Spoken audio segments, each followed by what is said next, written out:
इनके लबे रंगी की निछावर थी कि जिसने। रमज़ान में ज़कात के ताल्लुक़ से भी एक सवाल होता है कि किन रिश्तेदारों को ज़कात दे सकते हैं, किन को नहीं दे सकते। उसमें कुछ को तो वाज़ेह तौर से पूछा जाता है कि बहन को ज़कात दे सकते हैं या नहीं, सास को ज़कात दे सकते हैं या नहीं, या किसी रिश्तेदारी में जैसे चाची वगैरह विधवा हैं तो उनको ज़कात दे सकते हैं, रिश्तेदारों में नहीं। तो रिश्तेदारों में ज़कात देने के लिए जो एक क़ायदा है वो ये है कि सबसे पहले तो इनको ज़कात देना अफजल है। ये ख़याल रखें कि रिश्तेदारों में भी ज़कात दे सकते हैं। बहुत से लोगों में ये गलत फहमी रहती है कि रिश्तेदारों में ज़कात नहीं दे सकते, तो ऐसा नहीं है।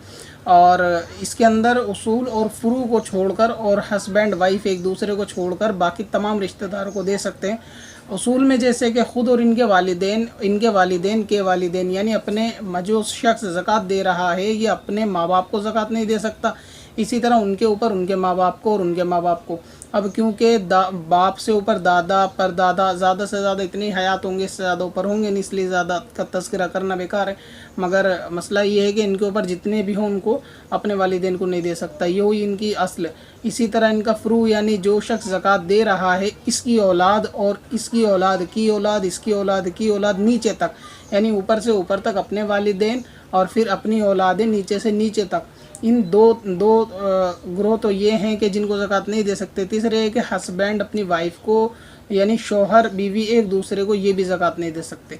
इन तीन के अलावा जितने भी मसाइल हैं जैसे कि सास के ताल्लुक़ से, चाची के ताल्लुक़ से, रिश्तेदारी में कोई विधवा है उनके ताल्लुक़ से, या फिर बहन भाई के ताल्लुक़ से, तो इनको ज़कात दे सकते हैं। अब मिसाल के तौर पे ये देखें कि भाई को लें कि क्या भाई बहन को ज़कात दे सकता है, तो जो शख्स ज़कात दे रहा है और जिसको दे रहा है क्या ये इसके माँ बाप हैं या उसके माँ बाप हैं, नहीं है। तो क्या ये इसकी औलादें हैं और औलादों की औलादें हैं, तो नहीं है। क्या ये हस्बैंड वाइफ है, नहीं है। जब ये तीन चीज़ों से फारिग हैं तो इसका मतलब उनको ज़कात दी जा सकती है।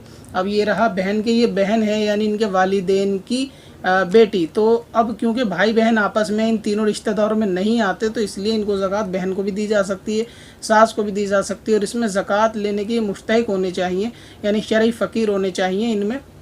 और दूसरा ये कि ये गैर सैयद होने चाहिए, क्योंकि सैयद को भी ज़कात नहीं दे सकते। तो इसलिए रिश्तेदारों में ये ख़याल कि जिनके रिश्तेदार के अंदर सैयद हैं तो वो इस तरह सैयद को ज़कात नहीं दे सकते। हाँ, अगर सैयद की बीवी गैर सैयद है तो उनको ज़कात दी जा सकती है। मिसाल के तौर पे अगर किसी के चाचा सैयद हैं मगर चाची सैयद नहीं हैं तो इस सूरत में चाची को माल का मालिक जबकि वो शरई फ़कीर हो तो बनाया जा सकता है, तो इसके अंदर कोई कराहत नहीं होती। पत्थर में हसन लाले पुरनवार